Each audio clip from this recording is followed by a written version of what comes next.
also want to wish you good morning and to thank all those who came to the program of renewal retreat and the Kriyaban retreat and the wonderful ceremonies that we had, and now for Sunday service. It's really been quite an experience, I think, for all of us. So usually we begin by reading from Whispers from Eternity, but I wanted to read something different today. This is from Master's Book of Poems, Songs of the Soul. I referred to this earlier in the week, but I just thought to share the whole poem by Master because it's very, reflects quite a lot on what we'll be sharing this morning.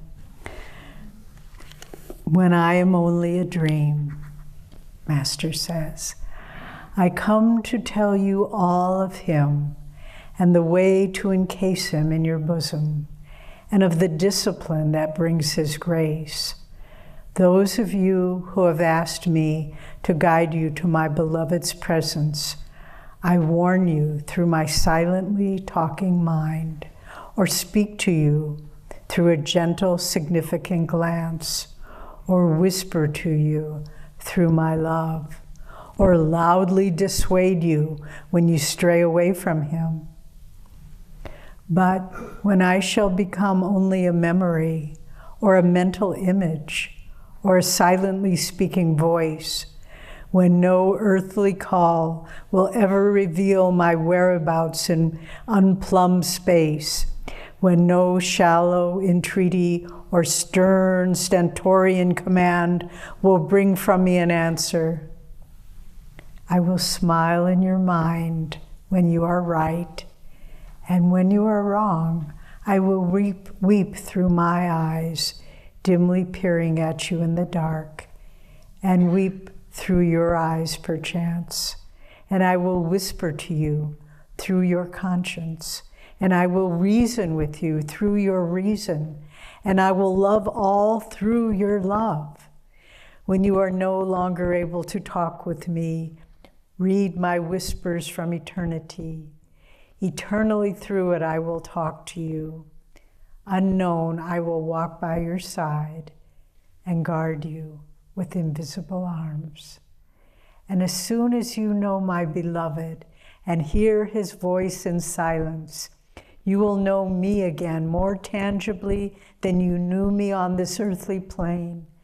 And yet, when I am only a dream to you, I will come to remind you that you too are naught but a dream of my heavenly beloved.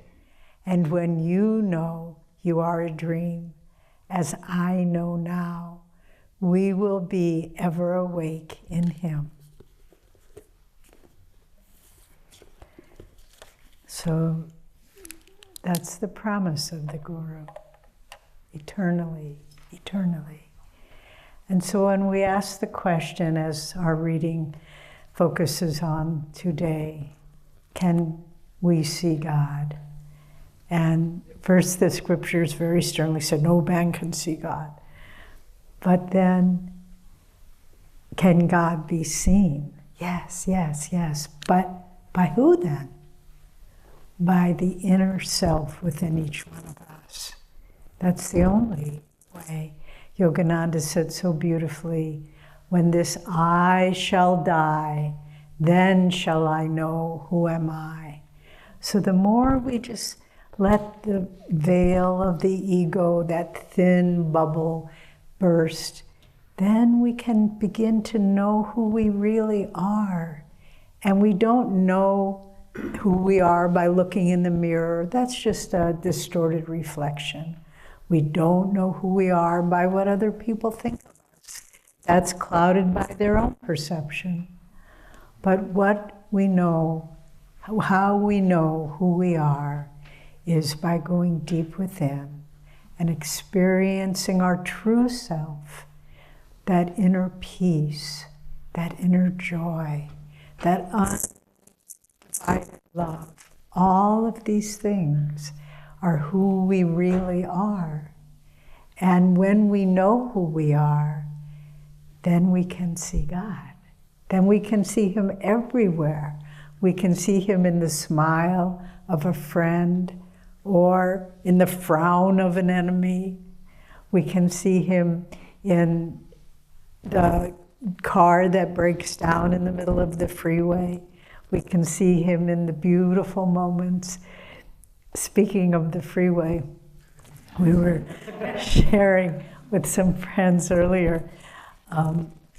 Once Jyotish and I were kind of musing which one of us would leave the body first.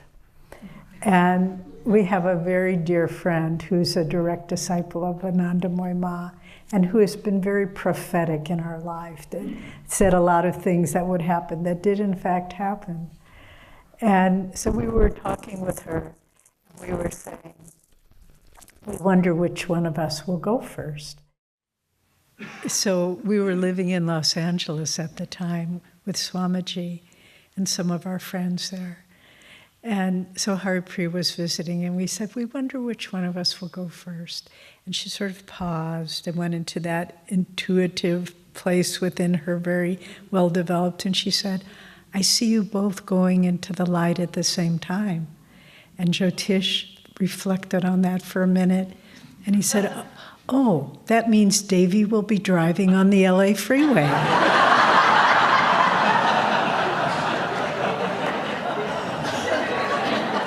So we don't go to LA much anymore.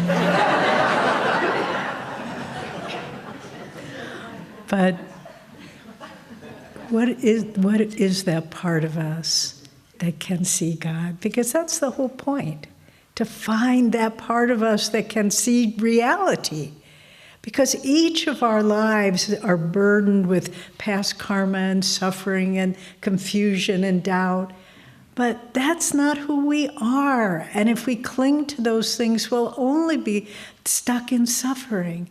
But if we can say, just as in that affirmation about contentment, it's only by going within and finding that reality that isn't conditioned by anything outside of us, that we begin to experience who we really are. And that's really what life is all about. Everything we do, all the gains and losses and decisions and diets and all the things that people do, it's really about finding who we really are. And once we begin doing that, the veil, the clouds begin to part, and it becomes quite simple. And you can see things as they really are.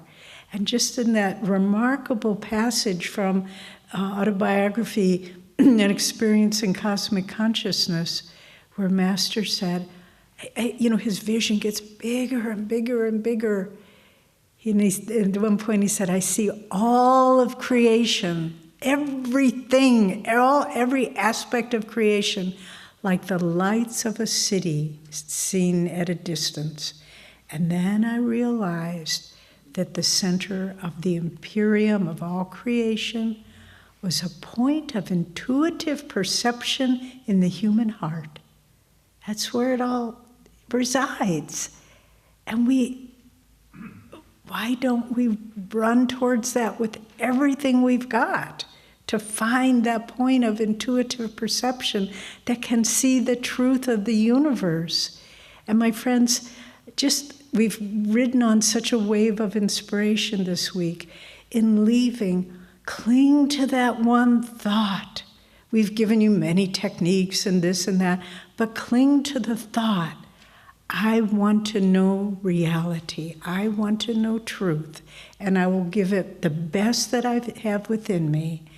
And then we will be able to see the truth in other people, to see the truth around us, and to perceive behind it all the reality of God's presence. So who can see God? Not our personalities or with our eyes. The soul awakened into its own true self. That's who can see God. But then let's ask another question, which isn't asked in this reading. Can God see us? And it's very important to think about this one too, because in that probing that thought, we begin to understand we are never alone. We are always in the sight of God. There's a story of 3 disciples who come to a guru, and they're saying, "Oh, Master, instruct us, we want to find God." And as often in the stories of how gurus work with their disciples, it's always a little bit indirect, and you don't know, what are they getting at? And so he gives them each a banana, these 3 disciples. And he says, "Okay, you want to see God. First, I want you to take this banana and go to a place where no one can see you, no one, and then you can eat the banana." And they say, "Oh, and then if you can do that, then I'll give you a blessing, and you'll be able to go see God." And they thought, wow, this is easy. And so they run off, the 3 of them, and the first one just goes to outside of the ashram, kind of a wooded area, and he said, nobody's around. I'll eat my banana now. And he eats it, just 10 minutes, and he runs back to the guru, and the guru says, "Very good, sit down, let's wait for the others." The second one goes, and he said, "Well, people might be around where I can't see. I'm going into the very outskirts of the village where no one lives, and I know no one will see me there." And this takes him about an hour, and he goes, and he eats his banana, and he very proudly comes back, "I did it, Master, I did it." And then the guru said, "Very good, sit down, let's wait for the third one." And the third person goes, and everywhere she goes, she said, "Well, I feel somebody's watching me. I'm outside the ashram. No, I think people might be coming. I'm outside the village. No, people might go into the forest. No, 100 might be coming." And she goes and goes. She can't find a place. She always feels that there's somebody who's possibly watching her. And then finally, after many, many hours, she comes back to the guru and she said, "Master, I have failed you. I could never find a place where no one was watching me." And the master blesses her, and he said, "You're the only one who has understood, because God is always watching. There's never a place we can go where he's not seeing us." And in Autobiography of a Yogi, when Master meets Sri Yukteswar for the first time, he's been praying and praying to find his guru, going here and there to the Himalayas and everywhere in this ashram and that saint. And "Please send me my guru." And then one morning, he said, "I prayed until I thought my brain would burst." And then he heard a divine voice say, "Your master cometh today." And then he hears one of the other ashramites call him and say, "Mukunda, you are wanted to go on an errand with me." And so he gets up, and he doesn't care. "I'm going to meet my guru today." And so he goes on this shopping errands with this other disciple, devotee. And then they're carrying all their bundles, and then they pass. You all know the story, but you can see it. No matter, the more you read it, the more it becomes vivid in your mind. And he passes a little road, little street, and he sees this very stalwart man standing at the end. And he looks at him and feels drawn, but no, he keeps going. And then he tries to move forward, and he's paralyzed. He can't move. And he turns towards that street. He can move. He turns away. And the tears of joy are pouring down his face. And this other devotee says, "What's wrong with you? Are you crazy?" And he throws all the groceries in his arms, and he runs. And there is Sri Yukteswar, usually very impersonal and stern, seemingly. And Master falls at his feet, and Sri Yukteswar says, "My own, you have come to me. How many years I have waited for you."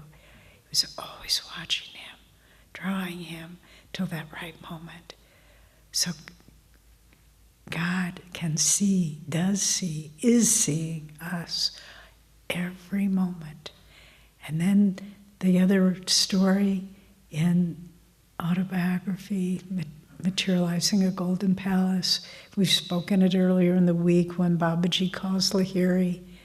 And I wanted to correct myself. I misquoted it earlier in the week when Lahiri, he sees it, he goes up into Dramgiri Mountain and he sees this young, radiant sadhu standing there, but he doesn't recognize him. And he's thinking, oh, I better go down because I have to get to work in the morning. And I misquoted it, but what Babaji says is, the office was made for man, not man for the office. Well, this gets his attention. He says it in English, paraphrasing the Christian Bible. How is that possible? But then again, Babaji says to his disciple Lahiri, you have come to me. I have waited for you for decades. I watched your soul cross the gulf from life to death. And then I watched your little body emerging in this life, sitting on the sands in Benares, meditating, burying yourself under the sands, following you through your adult life, and now you have come to me. We need to understand that the Guru is always drawing us, always watching us. He sees us even if we don't see him. We should try, and that's what the whole point of our talk is, of course, try to see him. But he's always watching us and drawing us and loving us. And please, please don't ever think that there's anything you can do that will take the Guru's love away from you. Nothing. Nothing you can do, no matter the greatest blunders you can imagine. The Guru loves you unconditionally and eternally and always. And so the Guru is watching, and he or she is calling us. Again, in the autobiography where Master goes to see Ananda Ma, he tells his secretary, Richard Wright, I've never met her before, I don't know her. And he comes, and there's beautiful Ananda Ma, and she sees him, and she's surrounded by a crowd of her disciples, and she said, Father, you have come. And she goes up to him, which is very uncharacteristic in Indian society, and she puts her arm on him and puts her head on his shoulder. And Master, of course, he's an avatar. He knew the whole drama. He knew they had seen each other before. But he just said, my dear mother, I'm taking you away from all your disciples. And she said, Father, I haven't seen you for so many lifetimes. Let us just have this moment together. And he knew they had been known each other, so their souls had known each other before. So the point that I'm making here is, as we go forward, as we've been in this bubble of light for some days now, or perhaps you've just come today and you share in the bubble of light that this temple is. Sometimes I think it's not really a physical temple, it's just an astral bubble of light. So perfect it is. And try to go forth with the thought that God is watching you, drawing you every step of the way, bringing you closer until we stand in the presence of Master, and that day will come. And he will say to us, my own, you have come to me. And so let's do our part to come to that moment. And I want to close on a more serious note, because we've had a wonderful time of inspiration, but now life comes, or the outward life, and maybe it hits us in the face. And I have to go to work, and I have to deal with this person, and I can't pay the bills.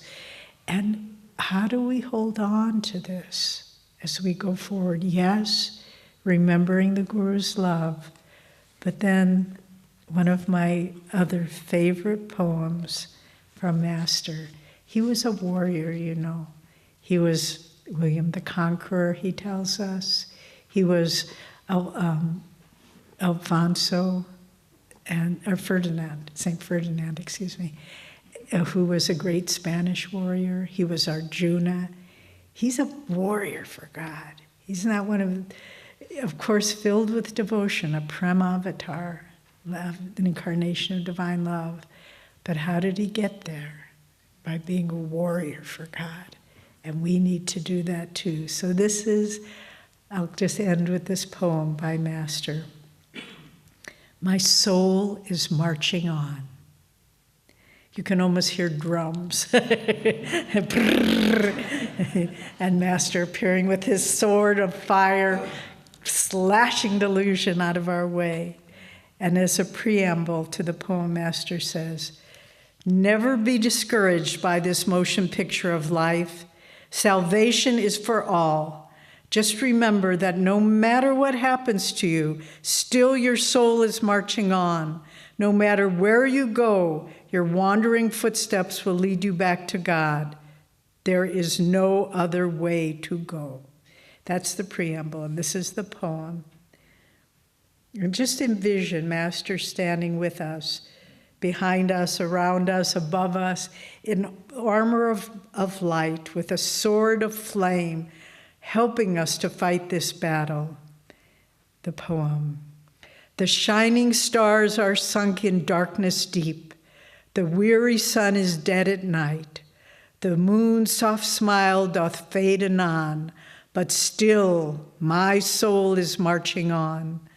The grinding wheel of time hath crushed full many a life of moon and star, and many a brightly smiling morn, but still my soul is marching on. The flowers bloomed, then hid in gloom. The bounty of the trees did cease. Colossal men have come and gone, but still my soul is marching on. The eons one by one are flying, my arrows one by one are gone. Dimly, slowly, life is fading, but still my soul is marching on. Darkness, death, and failures vied. To block my path they fiercely tried. My fight with jealous nature strong. But still, now say this with me, my soul is marching on. God bless you all.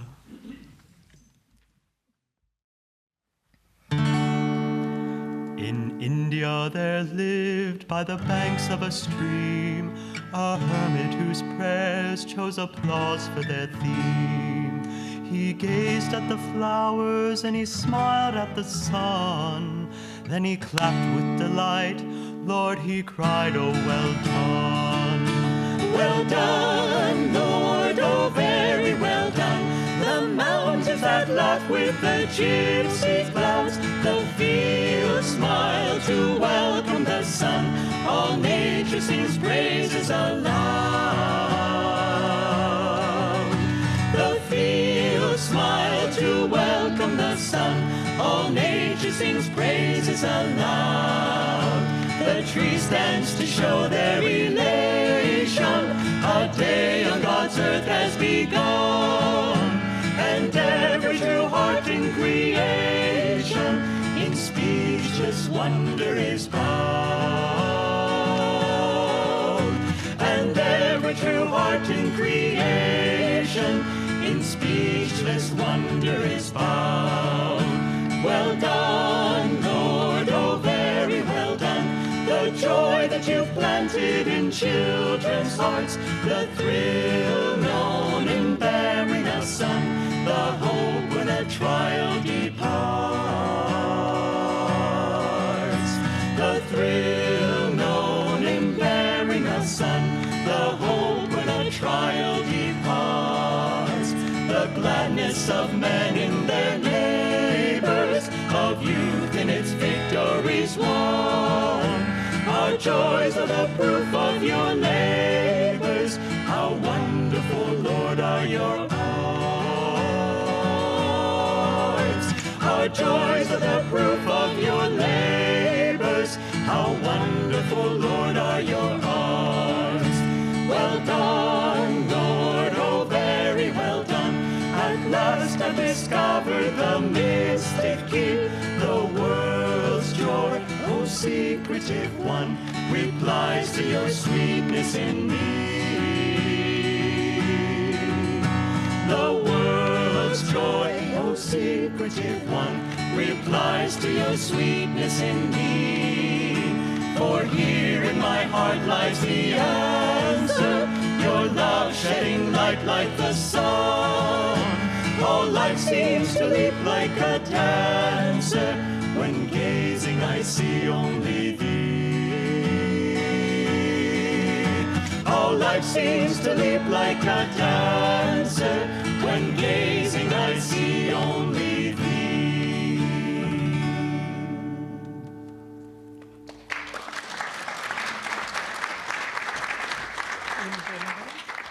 No, I just don't. I wanted to say something. You know, we have a wonderful choir, and many people sing in it, but these four, for the past 2.5 years, through pandemic, when we couldn't have anybody in the temple, it was just us and the camera. They would be in here every week singing. They've gone through some of them have had serious health issues to deal with, but here they are, and the love and the joy that flows through you. We can't thank you enough.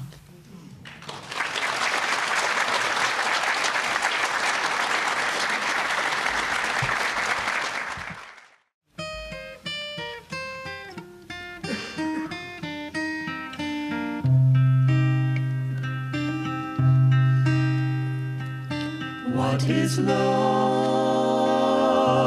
Is it only ours? Or does love whisper in the flowers?